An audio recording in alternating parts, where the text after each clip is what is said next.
मला 4,000चा फटका बसला आहे. तर राधे राधे गाईज, कशा आहात? तर आज माझ्या दिवसाची सुरुवात झाली बघा मशरूमची सब्जी करण्यामध्ये. आज संदीप घरी होतं तर त्याला म्हटलं मस्तपैकी गरम गरम जेवण द्यावं.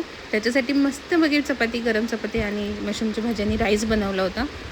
आणि मी पण फर्स्ट टाईमच बनवली होती, तर मला एवढी बघूनच आवडली. पण माझा जो उपवास होता त्याच्यामुळं मी माझ्यासाठी फास्टिंगसाठी मी तळले होते वेफर्स. काय बोलते?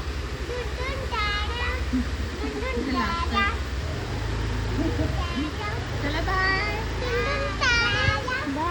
आणि त्यानंतर मी निघाले. मला डॉक्टरांकडे स्किनसाठी ट्रीटमेंट घ्यायला जायची होती. ते जाता जाता मला बघा मैत्रिणींनी कसं छोट्या बच्चांनी हे केलेले खेळत होते. त्याच्यानंतर त्याच्या आधी कॅट फूड घ्यायचं होतं आणि तिथे ही एक फिश होती, ती संदीपच्या बोटाच्या मागे पळतच होती मस्तपैकी. आणि मला त्याच्यानंतर एक पर्शन दिसली, छोटंसं पिल्लू होतं. तर त्यांना विचारली मी प्राईस, ते मला काहीतरी 8 का 10,000 बोलले. म्हणलं एवढे बापरे, माझ्याकडे तर ऑलरेडी एक पर्शन आहे आणि माझ्याकडे ऑलरेडी 2 आहेत फिमेल्स आणि ही पण फिमेल्सच आहे. आणि हिने पॉटी करताना हिने तिचं सगळं ढुंगण मग खराब करून ठेवलेलं आहे. तेच मी बघत होते, म्हटलं असं करतात कसा.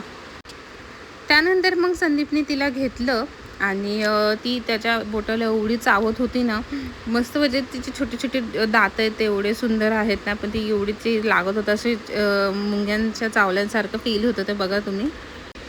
त्यानंतर मी खूप संदीपला म्हणत होते, चल तू पण माझ्यासोबत, तू पण ट्रीटमेंट घे, कारण त्याची पण स्किन आजकाल खूप टॅन व्हायला लागली आहे. कारण त्याचं जो असं काम आहे ते खूप जास्त उन्हामध्ये फिरण्यामध्ये आणि त्याची स्किन खूप जास्त टॅन झालेली आहे. तर शेवटी तो फायनली रेडी झाला आहे.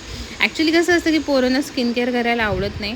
जे आपण मिडल क्लास असतो तिथं स्किन केअर नावाचा प्रकारच नसतो पोरांमध्ये. पण जे पण कोणी माझे ब्लॉग्स बघत असेल तर प्लीज नक्की स्किन केअर करत जावा.